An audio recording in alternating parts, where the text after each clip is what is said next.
Hello दोस्तों, तो कैसे हो आप लोगों का एक बार फिर से स्वागत है आपके अपने इस YouTube channel target 10 free study material में।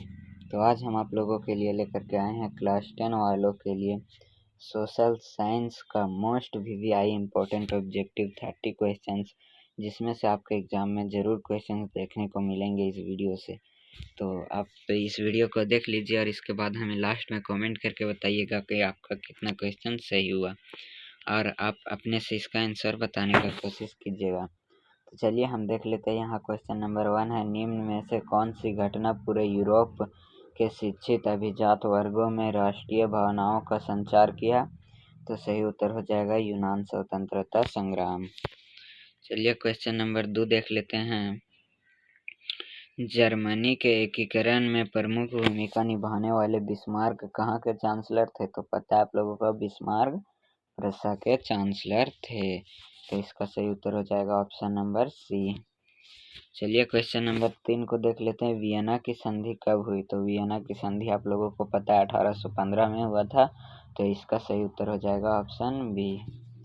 चलिए अगला क्वेश्चन को देख लेते हैं हम। अगला क्वेश्चन हमारा है क्वेश्चन नंबर 4। 1918 में गांधी जी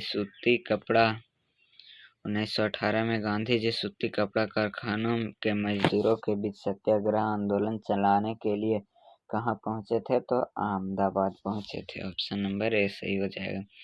क्वेश्चन नंबर 5 है, चौरी चौरा में हिंसात्मक घटना के कारण महात्मा गांधी ने किस आंदोलन को वापस लिया?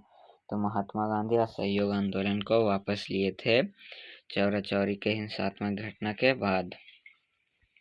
क्वेश्चन नंबर 6 है हमारा, गाड़ियों के उत्पादन के लिए असेंबली लाइन का प्रयोग अमेरिका में सबसे पहले किसने किया था? तो हेनरी फोर्ड ने। क्वेश्चन नंबर 7 है, इंग्लैंड का कौन सा नगर फिनिशिंग सेंटर के रूप में विकसित हुआ? तो लंदन फिनिशिंग सेंटर के रूप में विकसित हुआ था। चलिए देखते हैं क्वेश्चन नंबर 8 को। ज्योतिबा फूले ने 1871 में जाति प्रथा के अत्याचारों पर कौन सी पुस्तक लिखी? तो उन्होंने गुलामगिरी पुस्तक लिखी थी। क्वेश्चन नंबर 9 है, निम्नांकित में से किस प्रांत में सीढ़ीदार यानी सोपानी कृषि की जाती है यानी खेती की जाती है? तो ये ऊंचे नीचे जहाँ ढालू भूमि रहता है वहाँ किया जाता है। तो उत्तराखंड में हो जाएगा। हरियाणा है सो सिंपल भूमि है यानी समतल, पंजाब भी समतल, उत्तर प्रदेश के मैदान भी समतल। तो उत्तराखंड इसका सही उत्तर हो जाएगा। क्वेश्चन नंबर 10 देख लेते हैं। निम्नांकित में से कौन से राज्यों अति पशुचारण के कारण भूमि निम्नीकरण के लिए जिम्मेदार है? तो किसमें ज्यादा पशुचारण के कारण भूमि निम्नीकरण हुआ? तो मध्य प्रदेश और राजस्थान में। अगर पूछे कि अत्यधिक वर्षा के कारण, तो अत्यधिक वर्षा के कारण यानी सिंचाई के कारण पंजाब और हरियाणा में। अगर पूछे खनन के कारण, तो ये झारखंड और उड़ीसा में हुआ था, इसे याद रखिएगा। तो अभी जो क्वेश्चंस पूछा है उसका आंसर हो जाएगा मध्य प्रदेश और राजस्थान में, option number B. Question number 11 हमारा है, बाघागढ़ राष्ट्रीय उद्यान किस राज्य में स्थित है?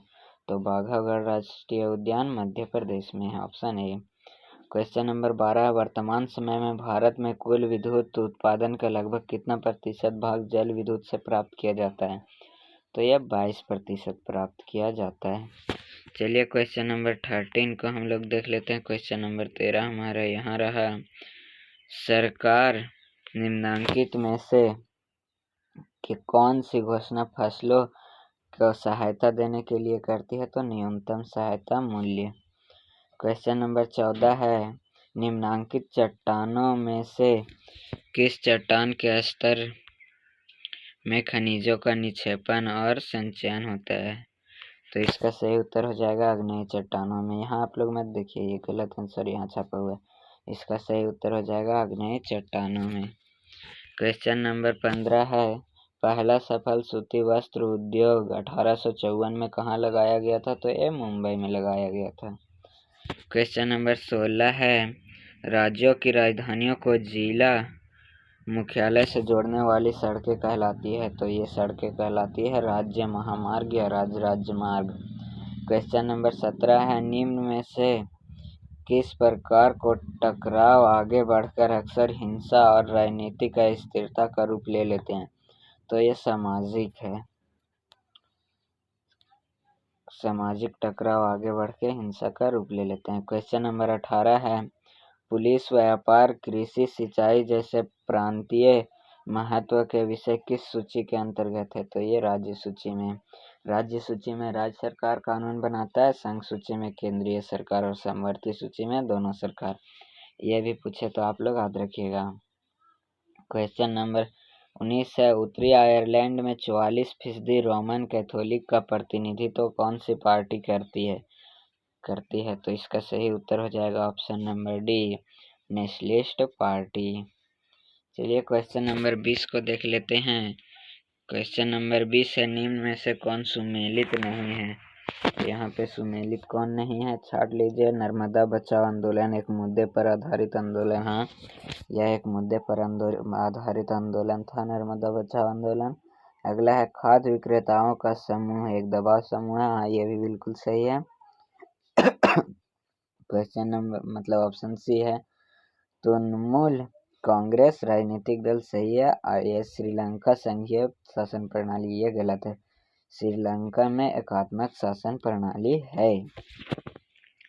चलिए क्वेश्चन नंबर 21 को देख लेते हैं। क्वेश्चन नंबर 21 है हमारा, निम्नांकित में से कौन सा भारतीय जनता पार्टी का दिशा निर्देशक दर्शन है? तो इसका सही उत्तर हो जाएगा सांस्कृतिक राष्ट्रवाद, ऑप्शन नंबर सी। चलिए अगला क्वेश्चन देख लेते हैं। लोकतांत्रिक सरकार होती है, तो लोकतांत्रिक सरकार उत्तरदायी भी होती है, जिम्मेदार भी होती है, वैध सरकार यानी वैधानिक भी होती है, यानी इनमें से सभी इसका सही उत्तर हो जाएगा। क्वेश्चन नंबर 23 है, भारतीय संविधान की प्रस्तावना में धर्मनिरपेक्ष शब्द संविधान के निम्न में से किस संशोधन द्वारा जोड़ा गया? तो ये 42वां संशोधन द्वारा जोड़ा गया था। क्वेश्चन नंबर 24 है, आर्थिक विकास के अंतर्गत सम्मिलित लक्ष्य है, तो इसका सही उत्तर हो जाएगा नियमित रोजगार, यानी ऑप्शन नंबर ए इसका सही हो गया। क्वेश्चन नंबर 25 है, निम्नांकित में से कौन सी आर्थिक गतिविधियां तृतीय क्षेत्रक में नहीं आती? तो तृतीय क्षेत्रक में बैंकिंग आता है, हाँ आता है। अध्यापक भी आता है, किसी कॉल के सेंटर में काम करना ये भी आता है। तो मधुमक्खी पालन नहीं आता, तो इसका ऑप्शन नंबर 20 सही हो जाएगा। यहाँ तक हो गया हम लोगों का 25 क्वेश्चन। चलिए 26 नंबर क्वेश्चन को देख लेते हैं। 26 नंबर क्वेश्चन यहाँ है, राष्ट्रीय ग्रामीण रोजगार गारंटी अधिनियम 2005 के प्रमुख उद्देश्य निम्न में से क्या है? तो जो मनरेगा हुआ था उसका उद्देश्य है 100 दिनों की रोजगार प्रदान करना है 1 साल में लोगों को। चलिए क्वेश्चन नंबर 27 को देख लेते हैं। क्वेश्चन नंबर 27 है, निम्नांकित में कौन प्लास्टिक मुद्रा का उदाहरण है? तो क्रेडिट कार्ड जो है ये प्लास्टिक मुद्रा का उदाहरण है। विश्व व्यापार संगठन के सदस्य देशों की संख्या कितनी है? तो ये 149 है।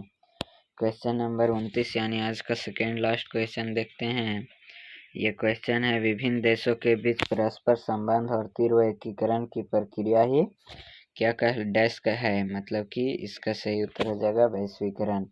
विभिन्न देशों के बीच परस्पर संबंध और तीव्र एकीकरण के प्रक्रिया को ही वैश्वीकरण कहते हैं। चलिए क्वेश्चन नंबर आज का अंतिम देख लेते हैं, यानी क्वेश्चन नंबर 30 को, निम्नांकित में से कौन नियमों और विनियमों के माध्यम से बाजार में संरक्षित है? तो इसका सही उत्तर हो जाएगा उपभोक्ता। तो चलिए अभी तक आप लोग वीडियो को लाइक नहीं किए तो फटाफट से लाइक कर दीजिए, कमेंट कर दीजिए और अपने दोस्तों के साथ शेयर ज़रूर कर दीजिए। और चैनल पे पहली बार आए हैं तो प्लीज़ चैनल को सब्सक्राइब कर लीजिए ताकि आप लोगों को ऐसा ही वीडियो आगे भी देखने को मिलता रहे। इससे से आपको अपने एग्ज़ाम में ज़रूर क्वेश्चन को देखने को मिलेगा, तो अपने दोस्तों को भी शेयर कर दीजिए। और अगर हाँ अभी तक आप हमारे व्हाट्सएप ग्रुप में नहीं जुड़े हैं तो जुड़ जाइए, डिस्क्रिप्शन में लिंक दिया है। तो चलिए धन्यवाद।